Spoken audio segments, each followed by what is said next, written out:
Hello, bachcho. Let's see this question. The question says that in the following questions, a statement of assertion is followed by a statement of reason.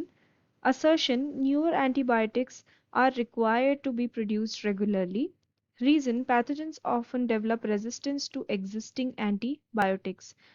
तो इस question में हमारे पास assertion reason type का question दिया है जहाँ पे बोला है कि दो स्टेटमेंट दिए गए हैं असर्शन के और रीजन के और हमें इन चारों ऑप्शंस में से चूज करके बताना है रिगार्डिंग दीज टू स्टेटमेंट्स। ठीक है, तो इस क्वेश्चन में जो की कंसेप्ट है दैट इज रिगार्डिंग एंटीबायोटिक्स।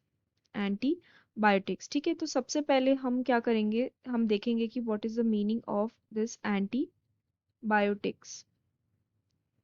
तो ये ऐसे सब्सटेंसेस रहते हैं, ये ऐसे ड्रग्स या ऐसे सब्सटेंसेस रहते हैं जो क्या करते हैं, या तो किल करते हैं या इनहिबिट करते हैं ग्रोथ ऑफ बैक्टीरिया। ठीक है, इट इनहिबिट्स और kills the growth of bacteria, these are known as antibiotics. Okay, तो अगर हम फर्स्ट स्टेटमेंट देखें ऑफ असर्शन, तो असर्शन में हमें क्या बोला है, newer antibiotics are required to be produce regularly, यानी कि हमको regularly with the passing time हमको नए एंटीबायोटिक्स बनाने की ज़रूरत है। न्यूअर एंटीबायोटिक्स हमें इन्वेंट करने की या क्रिएट करने की ज़रूरत है। So this statement is true. ऐसा क्यों होता है, बिकॉज जो बैक्टीरिया रहते हैं, वेरियस बैक्टीरिया जो रहते हैं, फॉर देयर सर्वाइवल, अपने सर्वाइवल के लिए, ऑब्वियसली हर organism in this earth wants to survive.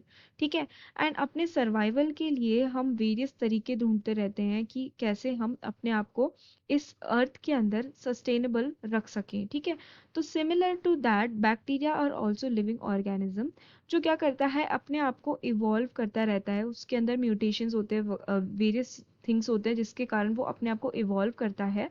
ठीक है, एंड एज अ रिजल्ट वो क्या करता है, उस पर्टिकुलर एक पर्टिकुलर एंटीबायोटिक जो रहेगा, ठीक है, हम अगर बार बार उसी एंटीबायोटिक को यूज़ करेंगे तो उस एंटीबायोटिक के various chemical components and all that chemical composition को वो ध्यान में रख के अपने आप को इवॉल्व करता है and it becomes resistance to it, resistant हो जाता है वो। ठीक है, यानी कि अगर हम वही एंटीबायोटिक इस रेजिस्टेंट बैक्टीरिया में यूज़ करेंगे तो ये जो पर्टिकुलर एंटीबायोटिक है ये इसके अगेंस्ट काम करना बंद कर देगा, because now the bacteria has become resistant to that antibiotic. ठीक है, तो इट इज़ वेरी इंपॉर्टेंट कि हम अलग अलग केमिकल कंपोजिशंस के एंटीबायोटिक नए नए क्रिएट करते रहें, ताकि इवन इफ एक पर्टिकुलर एंटीबायोटिक से बैक्टीरिया ने रेजिस्टेंस पा लिया हो, दूसरा हम एंटीबायोटिक यूज़ करके उस पर्टिकुलर बैक्टीरिया को ख़त्म कर सकें। ठीक है, तो अगर हम रीज़न की तरफ देखें, तो रीजन में हमें क्या बोला है, pathogens often develop resistance to existing antibiotics. तो यहीं पे बात की गई है रिगार्डिंग रेजिस्टेंस की, जहाँ पे बोला है कि जितने भी डिजीज कॉजिंग पैथोजेंस होते हैं, बैक्टीरिया होते हैं, वो क्या करते हैं, अपने आप से रेजिस्टेंस डेवलप कर लेते हैं to the existing antibiotics, and as a result जो एंटीबायोटिक्स होता है वो नो मोर यूजफुल रह जाता है, वो यूजफुल नहीं रहता any more against that particular pathogen. ठीक है, तो it is also a true statement here. So reason assertion को करेक्टली एक्सप्लेन कर रहा है कि क्यों हमें नए एंटीबायोटिक्स बनाने चाहिए, बिकॉज वो रेजिस्टेंस पा लेते हैं। तो we can say that the first statement, that is if both assertion and reason are true and the reason is the correct explanation for assertion, will be the correct answer for this question. So I hope you have understood it well. Best of luck.